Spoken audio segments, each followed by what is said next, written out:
What if the person who laughed the loudest in public was living in quiet terror behind closed doors?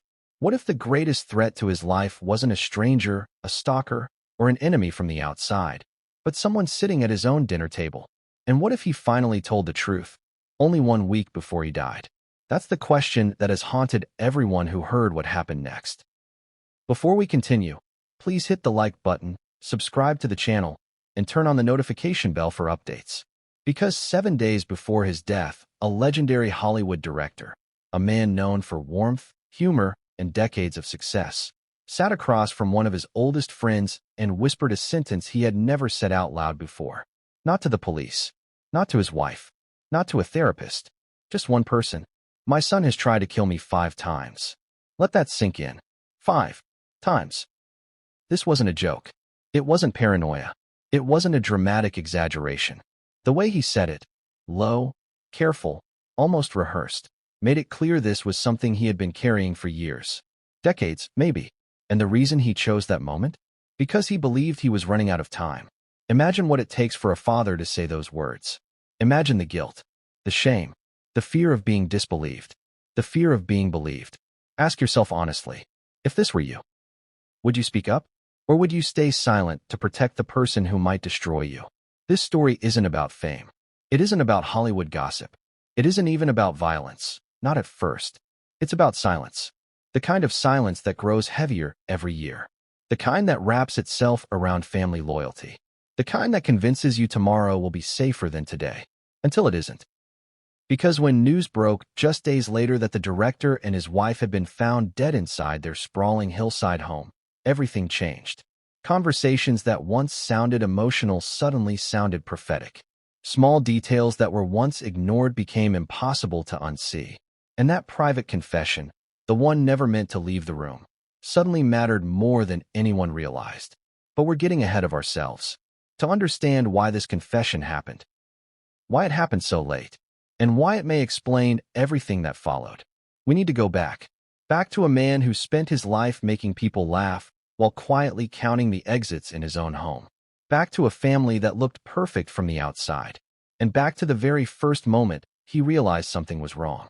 Because according to him, the danger didn't arrive suddenly. It crept in, slowly, disguised as accidents, dismissed as bad luck, excused as misunderstanding. And by the time the pattern became clear, he believed it was already too late. Think about that. How many warning signs do we ignore simply because acknowledging them would destroy the life we've built? How many times do we convince ourselves we're overreacting because the alternative is unbearable? This director wasn't naive. He wasn't isolated. He had power, money, influence, and access to the best help imaginable. And yet, he stayed silent. Why? That's the question this entire story revolves around. Because silence wasn't his default state. Publicly, he was outspoken, opinionated, confident. A man who filled rooms with energy. Someone who didn't shy away from confrontation. But privately, he was afraid. Afraid of what people would think. Afraid of what would happen to his family name. Afraid of what it would mean to admit that the person he helped bring into this world might be capable of ending his. And maybe most of all, afraid of being wrong. Because if you accuse your own child of something unthinkable, and you're wrong, you don't just lose trust. You lose everything. Your family, your reputation, your sense of reality. So he waited. He rationalized. He told himself it was stress, or coincidence, or timing, or fate playing tricks. Until one night, years later, he found himself sitting in a quiet room, talking to a friend who had known him longer than almost anyone else alive. A friend who understood comedy, understood fear, understood what it meant to hide pain behind humor. And that's when the words finally escaped him. Not shouted, not dramatized, just spoken, as if saying them softly might make them less real. My son has tried to kill me 5 times. There was no pause after he said it. No dramatic build-up. Just a long silence. The kind where you can hear your own breathing and realize something irreversible has just been said. And then he added something even more disturbing. I don't think I'll survive the next one. That sentence, more than anything else, explains why this story matters now. Because when someone believes the end is near, they stop protecting illusions. They stop pretending tomorrow will fix what today refuses to confront. They start choosing who needs to know. And he chose carefully. Not a lawyer, not a doctor, not the authorities. A friend. Which raises another question. Why that person? Why then? And what exactly had happened during those 5 attempts that convinced him this wasn't paranoia, but pattern? That's what we're going to unpack. Not in headlines, not in speculation, but step by step. We're going to examine the moments he later described as near misses, the incidents that were brushed off as accidents, the subtle escalation that transformed unease into dread. We're going to look at why he never went to the police, why his wife reportedly shared his fear, yet stayed silent too, and why the final week of his life now reads like a countdown no one recognized in time. As you listen, ask yourself this. If someone you loved showed signs you didn't want to see, would you confront them? Or would you look away, hoping love would be enough to keep everyone safe? Because according to him, love wasn't enough. And the most chilling part? He believed the final attempt wasn't hypothetical. He believed it was already in motion. And that brings us to the moment that changed everything. The moment he decided silence was no longer an option. The moment he chose to speak. Because once you hear what he described as the first attempt, the one that almost worked, you'll understand why he spent the rest of his life looking over his shoulder. And why, when the unthinkable finally happened, some people weren't as surprised as they wanted to be. Have you ever noticed how the most important conversations never happen in public? They happen late at night, when the noise fades, when defenses drop, when there's nothing left to perform. That's when he finally spoke. Not on a red carpet, not in an interview, not even in his own home. It happened in a quiet room, far from cameras, scripts, and applause. 2 old friends sitting across from each other. The kind of friendship that doesn't need to be explained because it was forged long before either of them became famous.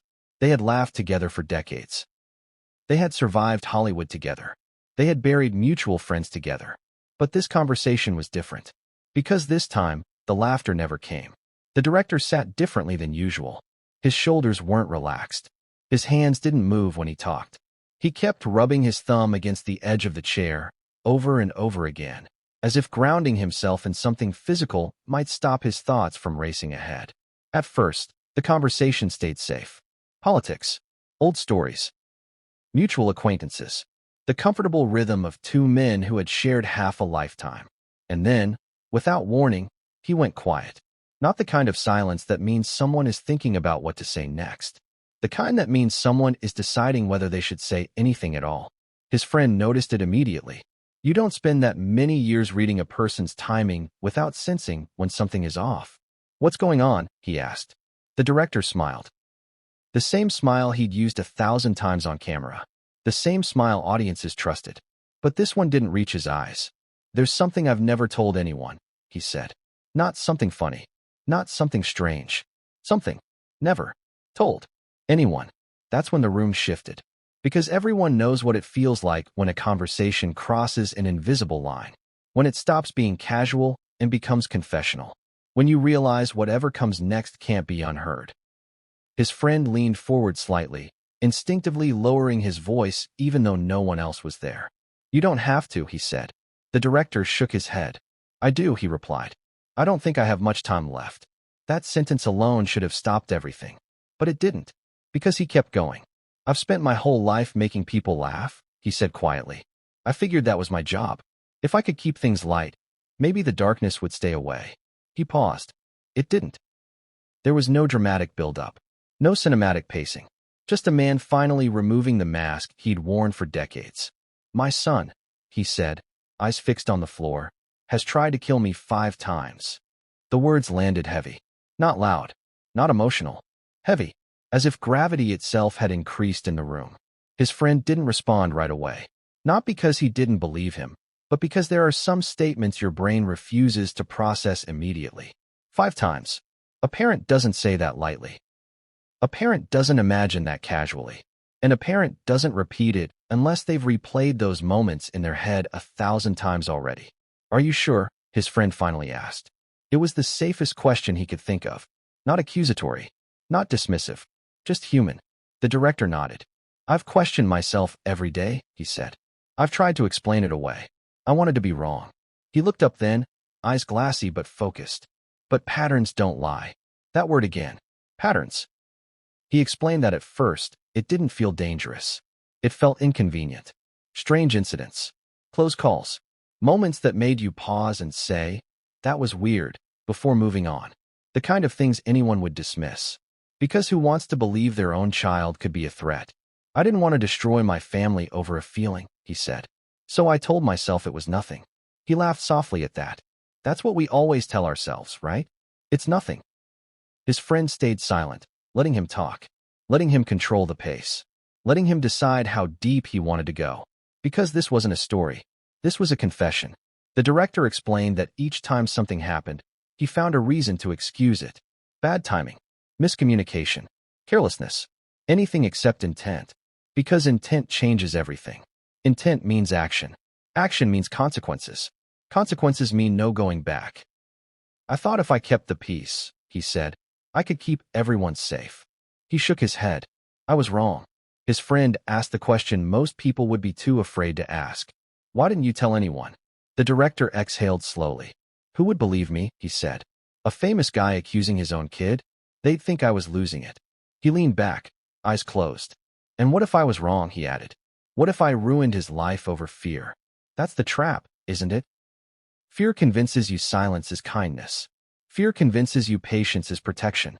Fear convinces you love will somehow override reality. He explained how every year that passed made it harder to speak. Because the longer you stay silent, the crazier the truth sounds. Why now? Why not earlier? Why didn't you say something when it first happened? He could already hear the questions. So he kept quiet. And life went on. Movies were made. Awards were given. Public appearances continued. From the outside, nothing looked wrong. From the inside, he was counting exits, counting days, counting moments when his guard slipped. His friend asked him if his wife knew. The director nodded. She's been afraid longer than I have, he said. That detail changed everything. Because fear shared in private is no longer paranoia. It's confirmation. She wanted to leave, he admitted. I told her it would be okay. He laughed again, but there was no humor in it this time. I told her that more times than I can count. He explained how they avoided arguments, avoided confrontation, avoided triggering anything that might escalate. They walked on eggshells inside their own home. And that, more than anything, broke him. Because home is supposed to be where you let your guard down. He told his friend there were nights he stayed awake listening for footsteps. Nights where every sound felt loaded with meaning. I started locking doors, he said. And then I started locking my bedroom. That sentence hung in the air. Parents lock doors against strangers, not their children. Do you think he knows you're afraid? His friend asked. The director didn't answer right away. I think he enjoys it, he said finally. That was the moment the conversation crossed into something darker. Because fear can be accidental. Enjoyment is not. He explained that there were looks, pauses, smiles that felt wrong, moments that left him feeling exposed. You know when someone's watching you too closely? He asked. Like they're waiting for something? His friend nodded. That feeling, the director said, never went away. And then he said something that made the room go completely still.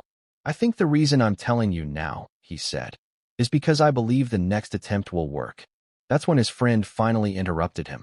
Then you need to get help, he said. You need to tell someone. The director shook his head. I waited too long, he said. Now it'll just look like panic. He explained that fear has a way of isolating you, of convincing you that the safest path is the quietest one. I don't want my life to end in a courtroom, he said. I don't want my legacy to be a scandal. He paused. I just want it to stop. There was no anger in his voice, just exhaustion. His friend asked him directly, has he ever admitted it? The director's answer came instantly. No, he said. That's the scariest part. Because denial means nothing can be resolved. Denial means nothing can be negotiated.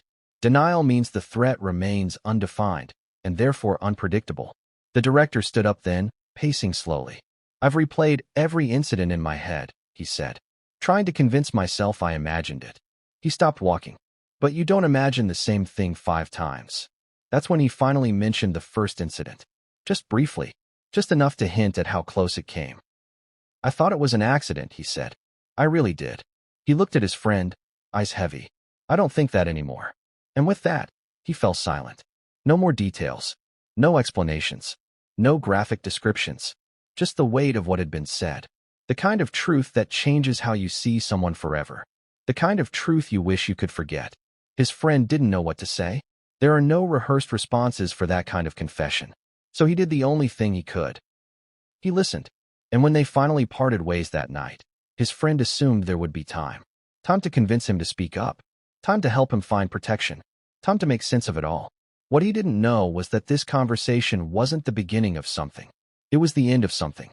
Because less than a week later, the news broke. And suddenly, that quiet confession wasn't just a warning. It was a timeline. And the first incident, the one the director barely hinted at, took on a terrifying new significance. Because once you hear what happened that first time, you'll understand why he spent the rest of his life trying to convince himself it was nothing. And why, deep down, he always knew it wasn't. Have you ever looked back on a moment from your past and felt your stomach drop? Not because of what happened, but because of what you didn't see at the time? Because that's how he described the first incident. Not as terror, not as betrayal, but as confusion. At the time, he said, it didn't feel dangerous. It felt stupid. That's what made it so easy to dismiss. That's what made it survivable. And that's what made everything that followed so much harder to accept. It happened years before the confession. Years before fear became a constant presence in his life. Back when he still believed problems could be talked through. Back when the idea of locking a door inside his own home felt absurd. He had been exhausted that day. Not the glamorous kind of exhaustion that comes from success. The quiet, bone-deep kind that settles in when you've been carrying too much responsibility for too long. Work, family tension, unspoken arguments that never quite surfaced but always lingered. He decided to take a short break. Nothing dramatic. Just a moment alone. He told his family where he was going. He always did. He wasn't secretive. He didn't believe in hiding. That detail mattered later. Because what happened next depended on someone knowing exactly where he'd be. He described it as routine, ordinary, forgettable, which is why it stayed buried in his memory for so long. He was moving through a familiar space, one he had walked through hundreds of times, when something felt off. Not wrong. Off. The kind of feeling you notice only after it passes. Like missing a step on a staircase and catching yourself just in time. He paused. He remembered thinking, that was close. And then he moved on. It wasn't until later, much later, that the details rearranged themselves into something else entirely. Because when he retraced the sequence in his mind, he realized something that made his skin crawl. The timing was too perfect, the conditions too precise, and the explanation he had accepted at the time didn't hold up anymore. At first, he blamed himself. He always did. I told myself I was careless, he said, that I wasn't paying attention. That's a comfortable lie, because blaming yourself gives you control. If it was your fault, you can prevent it next time. If it wasn't, then what? He laughed bitterly when he talked about that. I wanted it to be my fault, he admitted. I needed it to be. Because the alternative meant questioning the person who had been closest to him for years. It meant looking at his own child and wondering if something darker had taken root. So he didn't. He explained it away. An accident. A misjudgment. Bad luck.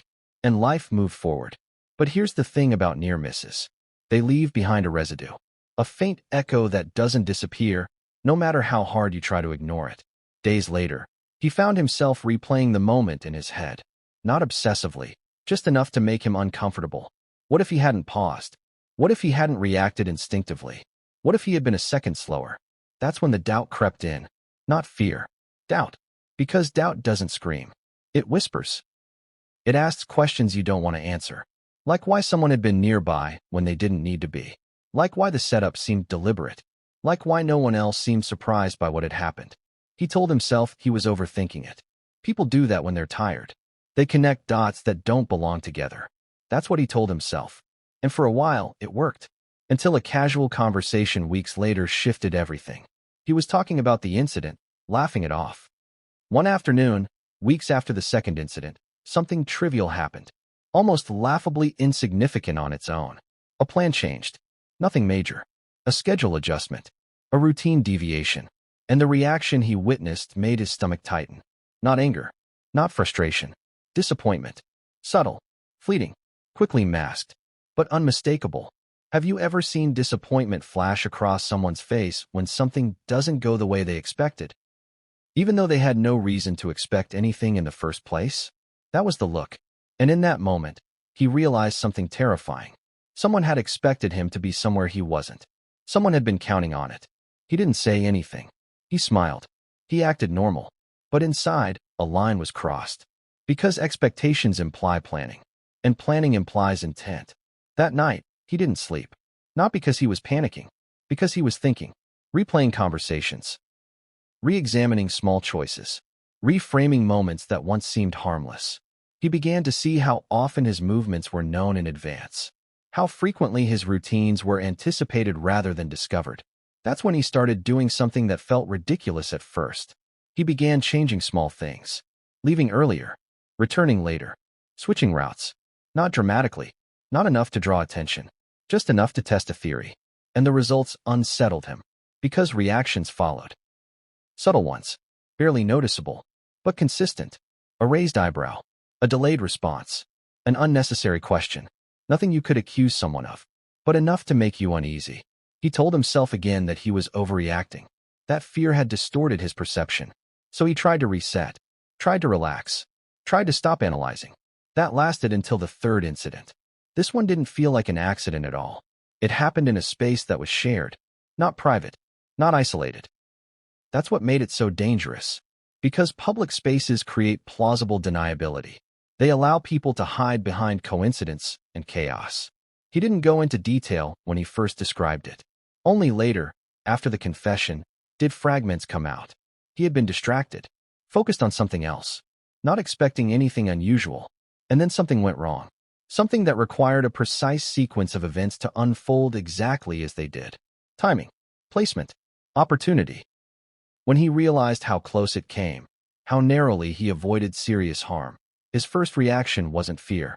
It was clarity, because there was no reasonable explanation that didn't involve planning. Accidents are messy. This wasn't. This was clean. Too clean. He remembered standing still afterward, heart racing, scanning faces around him, suddenly aware of how vulnerable he was in plain sight. And then he noticed something else. Someone wasn't surprised. Not relieved. Not shaken. Not alarmed. Just neutral.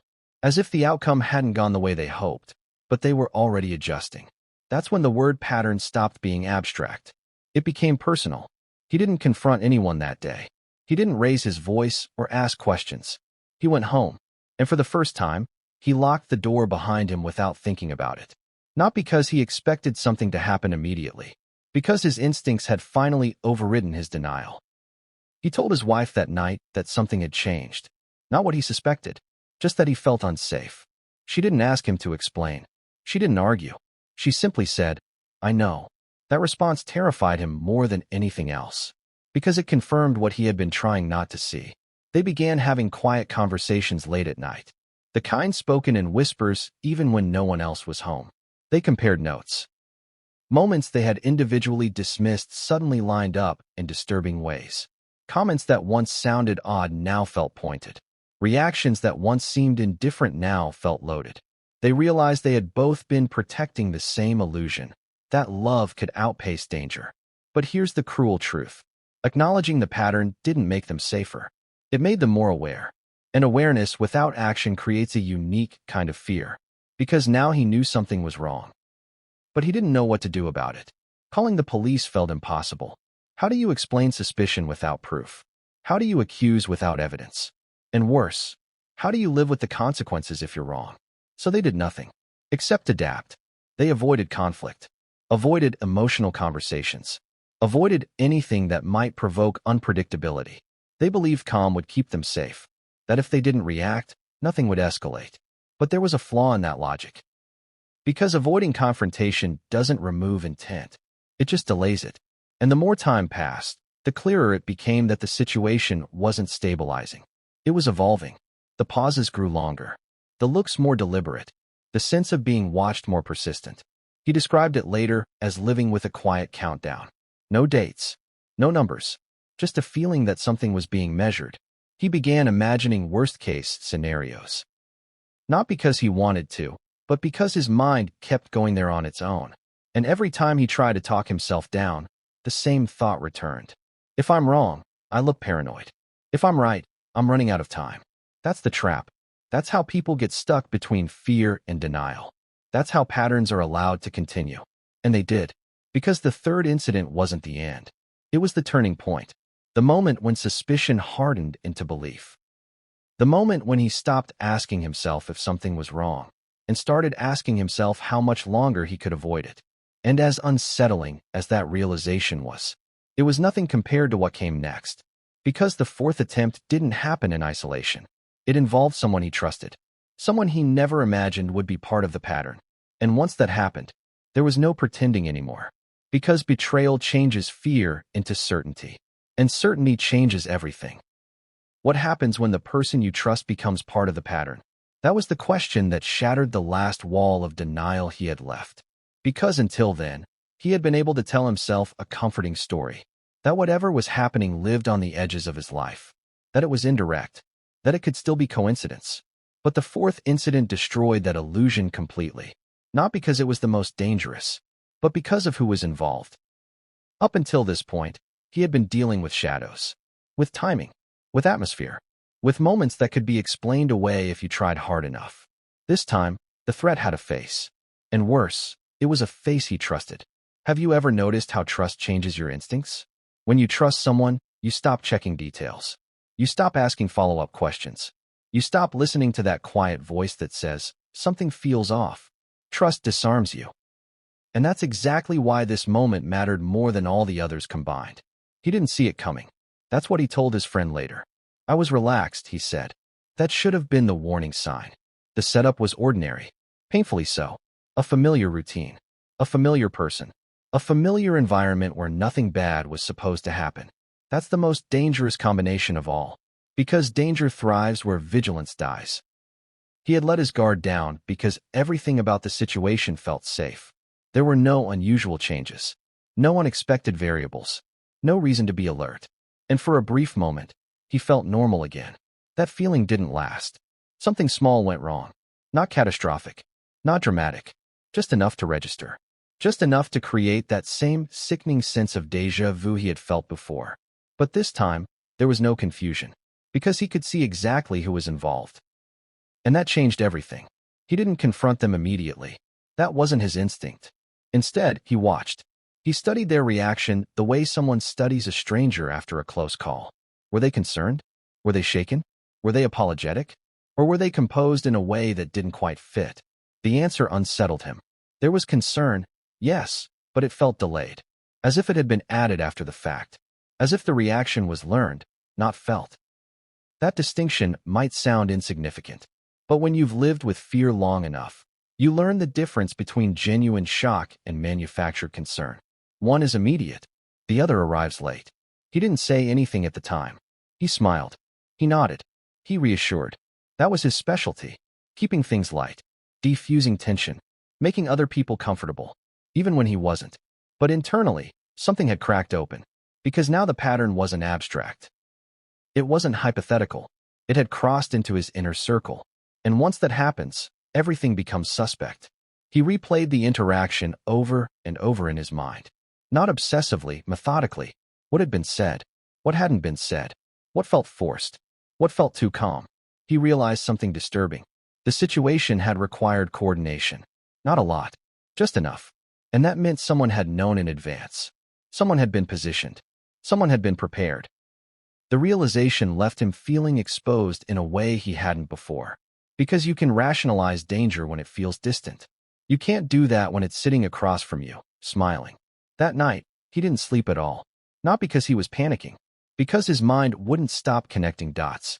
Moments from years earlier suddenly rearranged themselves. Conversations that once felt harmless now sounded rehearsed. Comments that once seemed innocent now felt like probing. He began to understand something that made him feel physically ill. This wasn't impulsive. It was patient. That's when fear takes on a different quality. Impulsive danger is unpredictable, but it's also sloppy. Patient danger is controlled.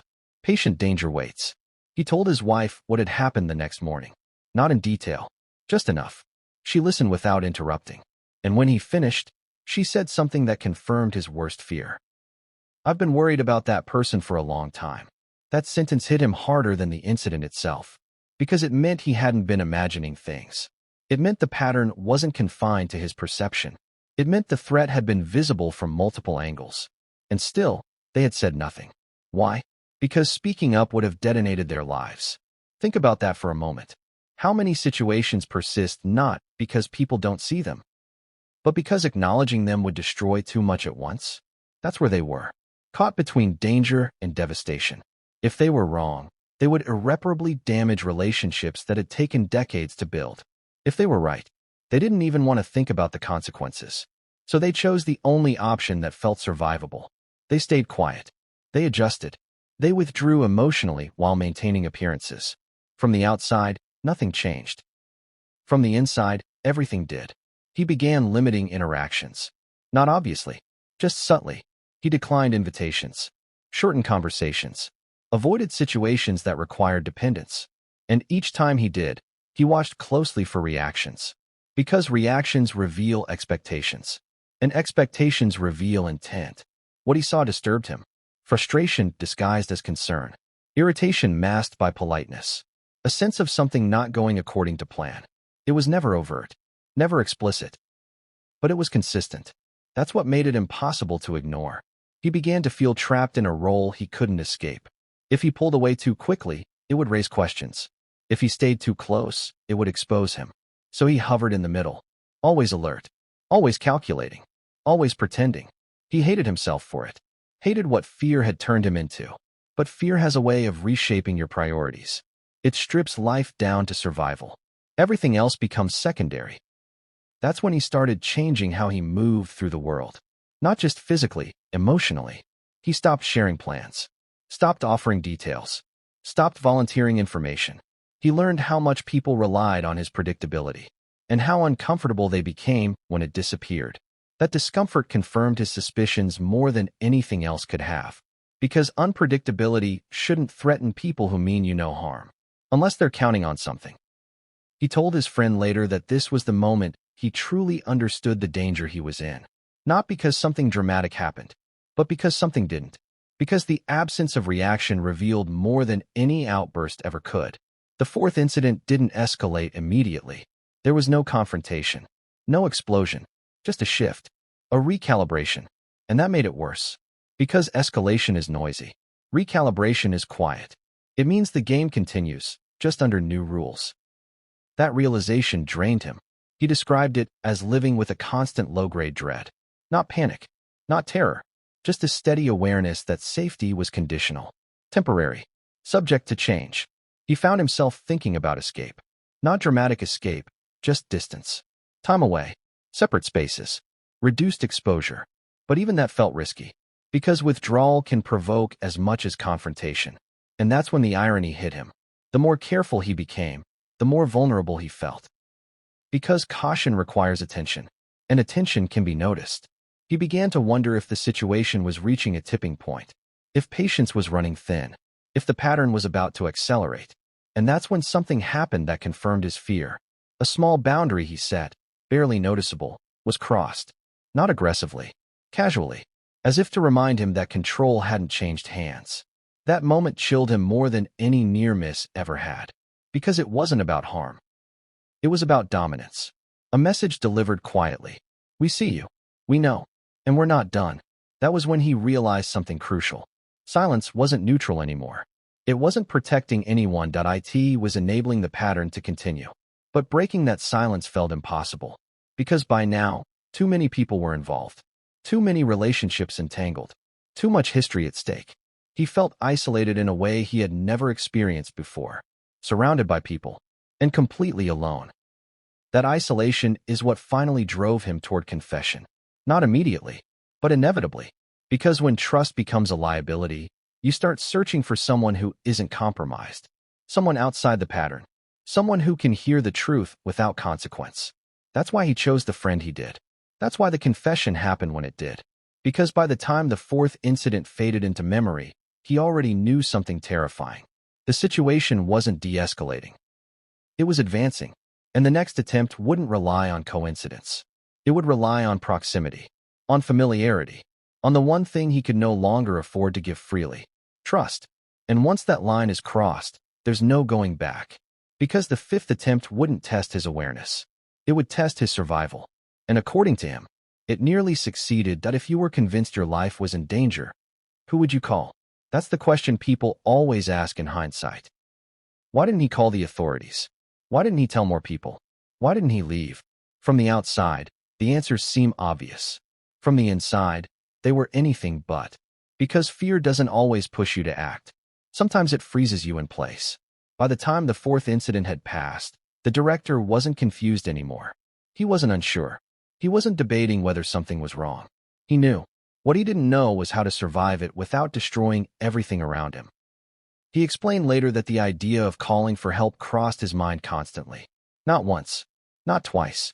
Over and over again, especially late at night when his thoughts had nowhere else to go. He imagined making the call. Imagined the questions that would follow. Can you explain what happened? Do you have proof? Why are you only coming forward now? And then came the one question that stopped him every time. Are you saying your own child is trying to harm you? That question carried weight. Not just legally, emotionally, socially, irreversibly. Once you say something like that out loud, there's no undoing it. No quiet resolution. No returning to normal. Everything becomes public, permanent, defined by suspicion. He wasn't afraid of being judged by strangers. He was afraid of being wrong. Because if he was wrong, even partially, the damage would be catastrophic. He would lose his family. He would lose trust. He would lose any chance of reconciliation. And the irony was cruel. The very love that made him hesitate was also what kept him in danger. He told himself he was protecting his family. But in truth, he was protecting the illusion of stability. That illusion mattered to him more than he wanted to admit. Because his entire life had been built on cohesion, on relationships, on collaboration, on trust. Admitting that his own home had become unsafe meant admitting that something fundamental had failed. And that felt unbearable. So instead of reaching outward, he turned inward. He controlled what he could. His movements, his routines, his exposure. He convinced himself that awareness was enough. That vigilance would compensate for silence. That as long as he stayed alert, he could avoid disaster. This belief gave him a sense of control. And control is seductive when fear takes hold. He started thinking like someone under siege, even if he didn't use that language at the time. He planned exits. He limited time alone. He avoided situations that required dependence. He didn't announce these changes. He folded them quietly into his life. From the outside, they looked like aging, fatigue, preference. From the inside, they were survival tactics. His wife noticed, of course. She always did. But they rarely discussed it openly. Talking about it made it feel too real. Instead, they developed an unspoken system. Looks exchanged across rooms. Questions left unanswered. Decisions made without explanation. They didn't need words. Fear had given them a shared language. But that language had limits. Because silence doesn't resolve anything. It only postpones the reckoning. The more time passed, the more he realized how much power silence gave to the threat itself. By not naming it, he allowed it to exist unchecked. By not confronting it, he allowed it to adapt. That realization came slowly. In fragments. He began to notice how others responded to his caution. Not concern. Resistance. Subtle pushback. As if his unpredictability was inconvenient. As if his boundaries were obstacles. That bothered him more than open hostility ever could have. Because hostility is honest. Inconvenience is strategic. It suggests expectation. It suggests entitlement. It suggests someone believes they're owed access. And that's when the question shifted. It was no longer, should I call for help? It became, who can I trust to hear this without making it worse? It suggests expectation. It suggests entitlement. It suggests someone believes they're owed access. And that's when the question shifted. It was no longer, should I call for help? It became, who can I trust to hear this without making it worse? That question haunted him. Because trust, by then, felt dangerous. He didn't want advice. He didn't want intervention. He wanted understanding. Someone who would listen without acting prematurely. Someone who wouldn't force his hand. Someone who wouldn't turn his fear into a spectacle.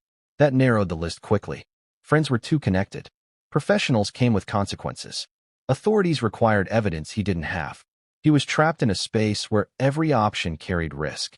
So he chose the one that felt least destructive. He chose to wait. Not because he believed the danger would pass, but because waiting preserved the possibility of normalcy. As long as he didn't speak, there was still a chance, however slim. that things could stabilize. That belief wasn't logical. It was emotional, and emotions don't respond to reason the way we want them to. He explained it later in a way that surprised people. I wasn't afraid of dying, he said. I was afraid of blowing everything up. That statement confuses people who haven't lived with long-term fear. They assume survival overrides everything. It doesn't. Sometimes the fear of consequences outweighs the fear of harm, especially when those consequences involve people you love. He had spent decades building something, a family, a reputation, a life that mattered to him. Admitting that it had fractured from the inside felt like erasing all of that. So he kept quiet, and that silence had a cost. Because the more he tried to manage the situation alone, the more isolated he became. Isolation feeds fear. Fear distorts judgment, and distorted judgment makes everything feel more urgent and less clear. He began to feel like he was living two lives. One public, one private. In public, he was composed, engaged, familiar. In private, he was tense, guarded, calculating. That split exhausted him. It made every interaction feel performative. Every smile felt forced. Every conversation felt like a potential trap. He stopped enjoying the things that once brought him joy. Not because he was depressed, because he was distracted, always scanning, always assessing, always listening for what wasn't being said. That constant vigilance wears you down. It narrows your world. It makes everything feel smaller and more dangerous. And in that narrowed world, options disappear. That's why calling for help didn't feel empowering. It felt destabilizing. It felt like surrendering control to a system that might not understand the nuance of his fear. He worried about being dismissed, worried about being misunderstood, worried about triggering a response he couldn't contain. Because once you involve others, you lose control over how things unfold.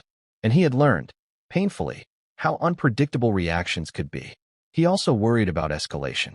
What if speaking up made things worse? What if it provoked something he wasn't ready to face? That fear kept him quiet longer than it should have. But fear also sharpened his awareness. And that awareness eventually led him to a conclusion he couldn't ignore. Silence was no longer neutral. It was dangerous. Because the situation wasn't static. It was dynamic. It responded to his actions, adjusted to his behavior, learned from his patterns. And the more he withdrew, the more the tension thickened. He felt it in the air, a sense of anticipation, like something waiting for the right moment. He told his friend later that this was when he started thinking in terms of attempts rather than incidents. That language shift mattered. Incidents are isolated. Attempts imply intent, and intent implies inevitability. Once he crossed that mental line, the question wasn't whether something would happen. It was when. And that's when the pressure became unbearable. Because waiting no longer felt like patience. It felt like playing along. Like participating in his own vulnerability.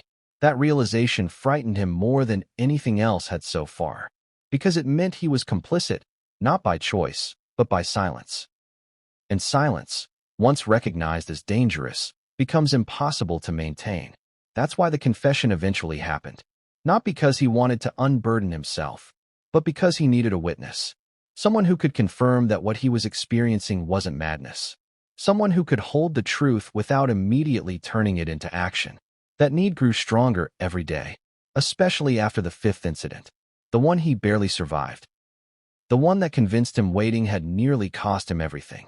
The one that made him realize that if he didn't speak soon, he might never get the chance. Because the fifth attempt wasn't subtle. It wasn't ambiguous. And it wasn't survivable by luck alone. It was deliberate. And it forced him to confront a truth he had avoided for years. Silence hadn't kept him safe. It had brought him closer to the edge.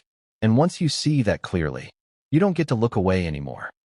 What does it take to finally believe you won't be lucky again? That's the question that haunted him after the fifth attempt.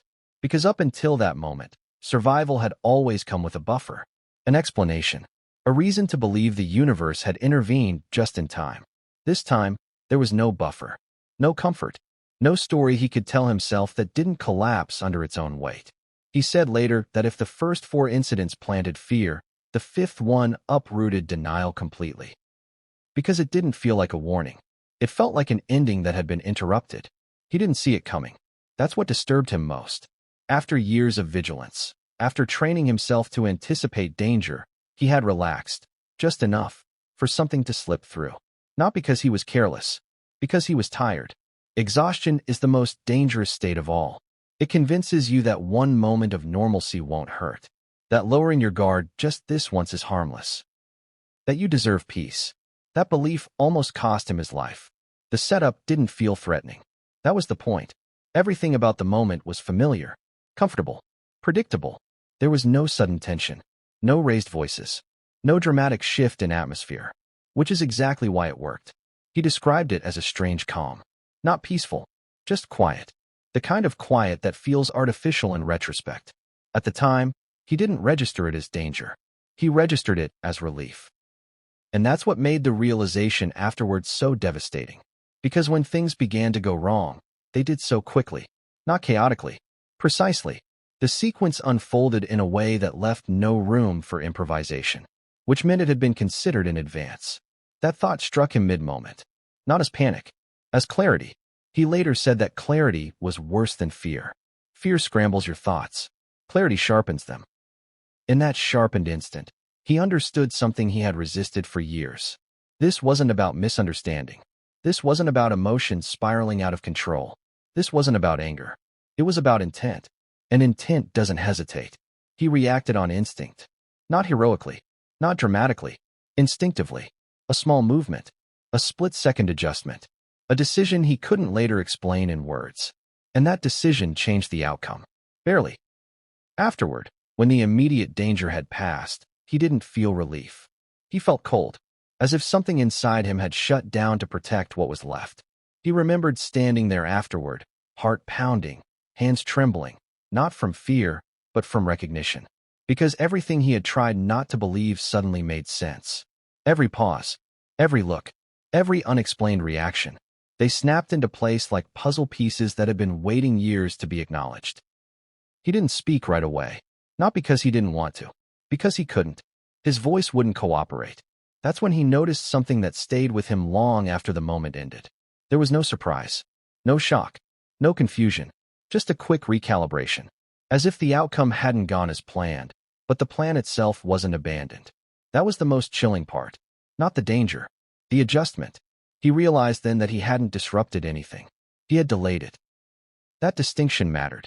Because delay implies continuation.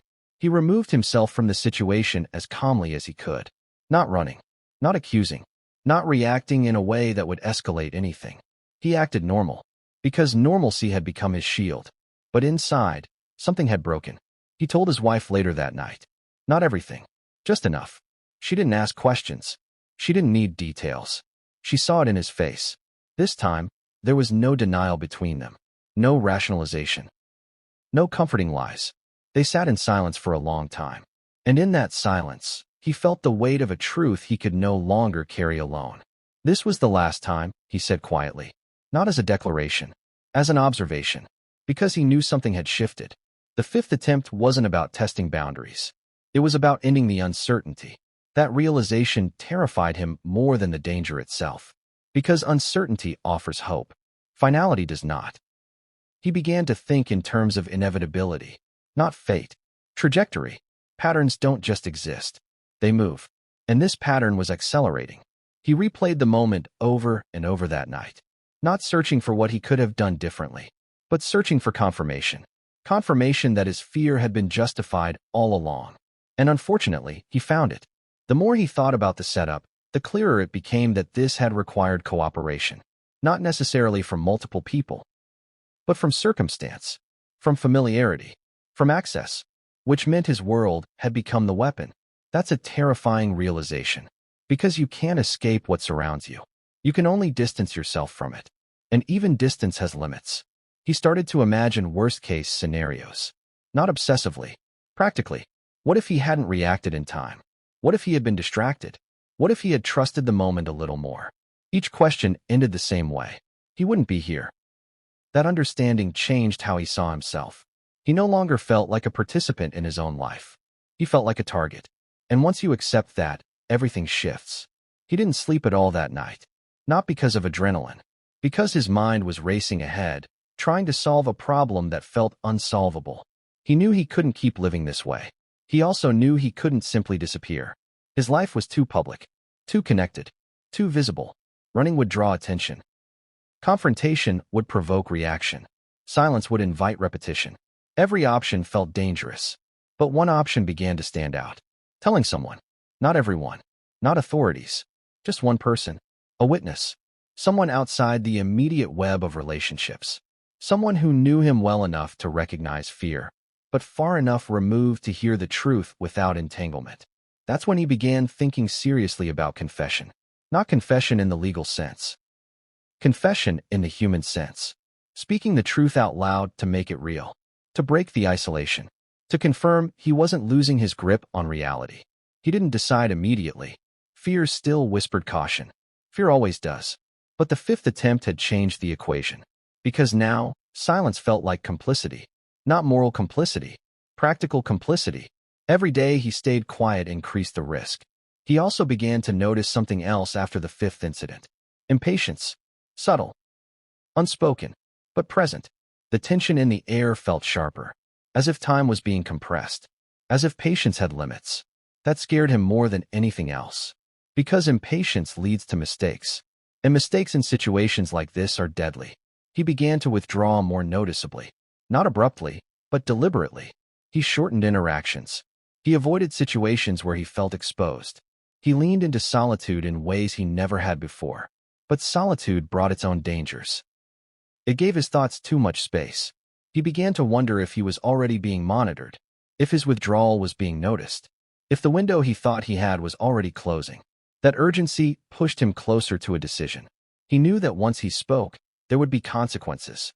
Even if nothing happened immediately, even if no action followed, speaking would change the dynamic.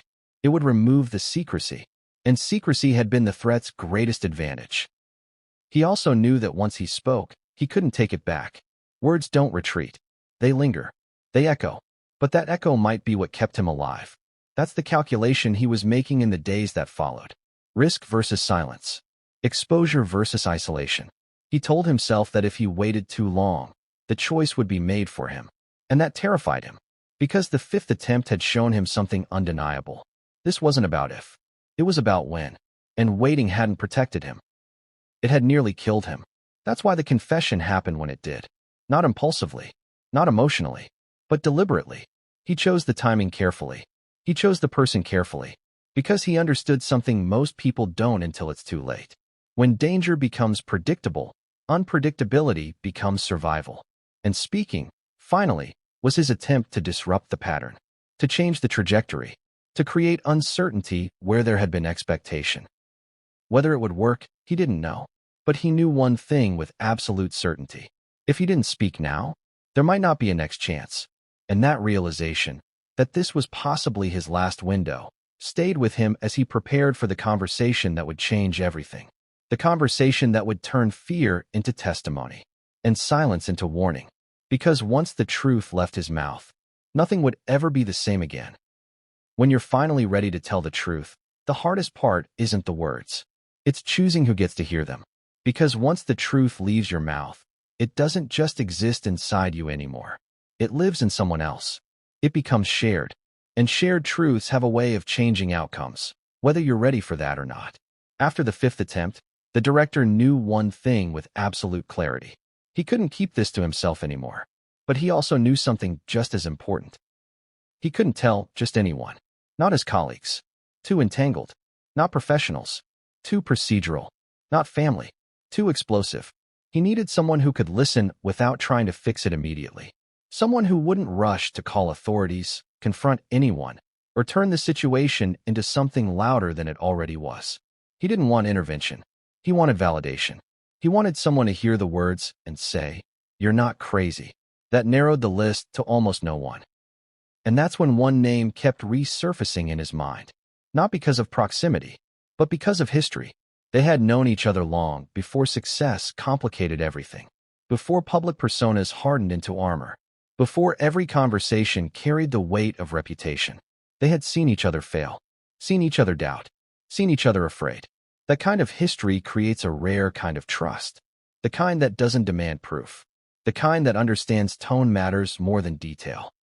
The director believed, hoped, that if he said the words to this person, they would hear what he meant, not just what he said. Because he wasn't looking for solutions. He was looking for understanding.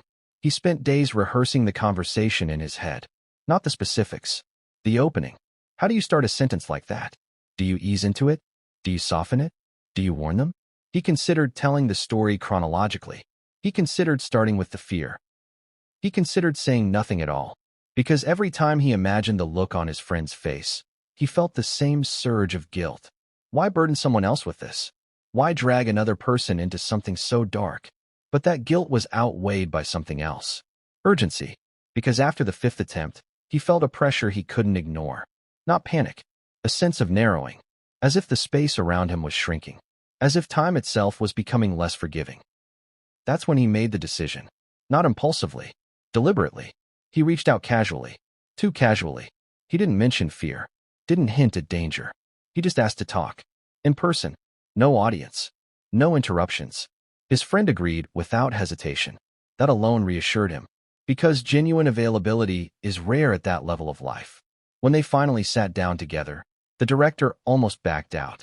He said later that there was a moment, just seconds, when he considered changing the subject, making a joke, pretending nothing was wrong.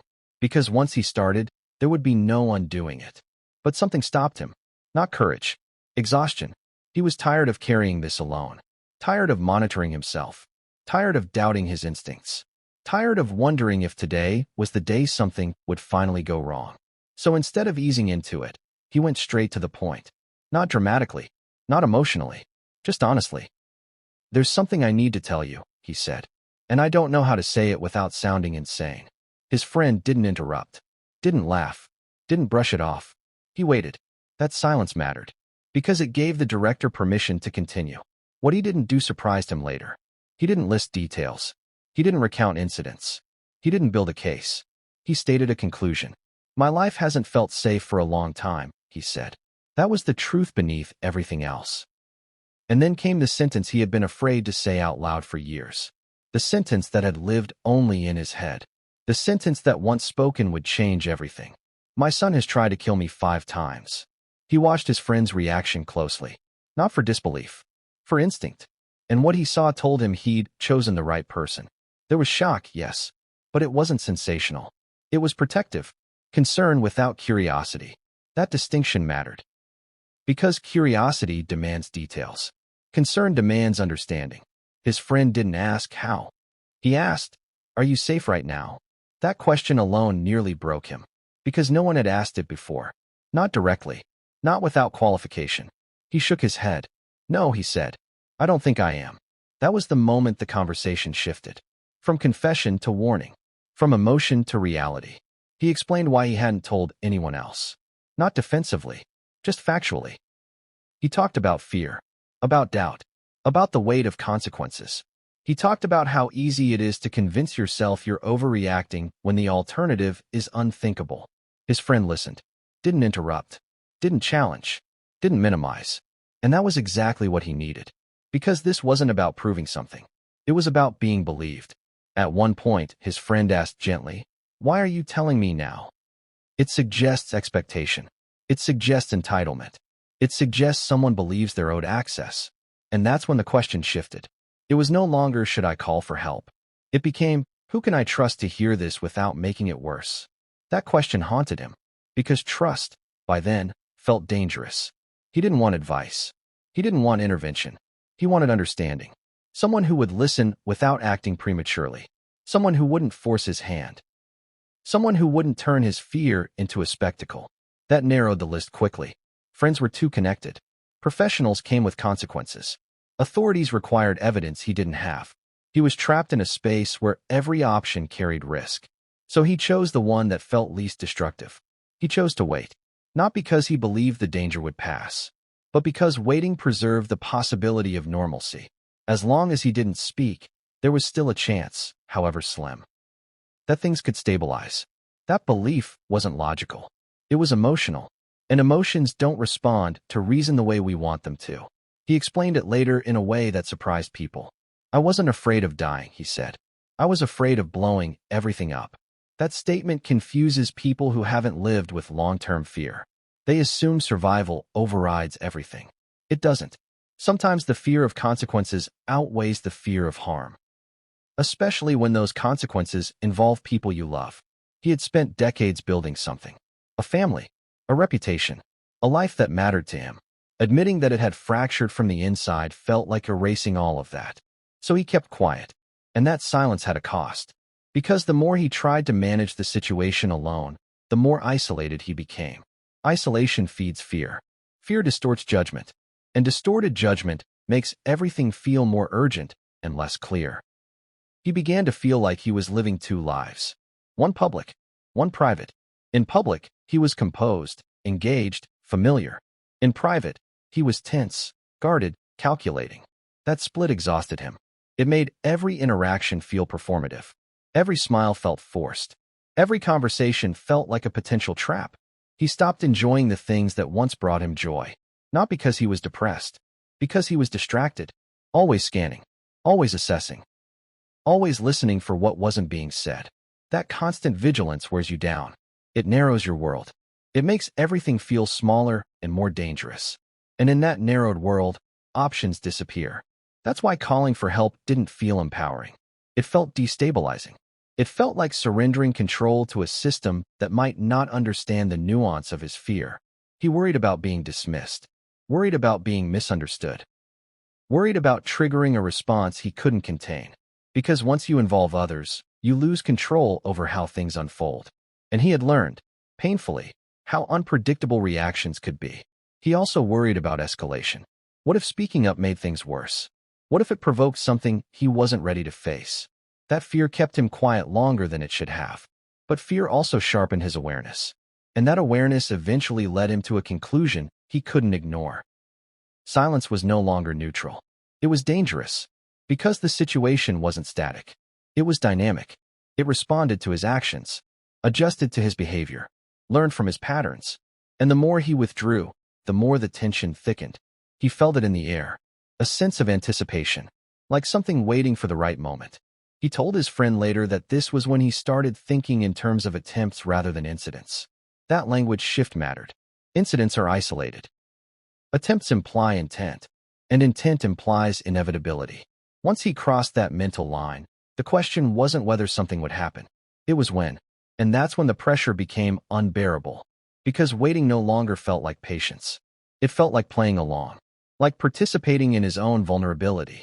That realization frightened him more than anything else had so far.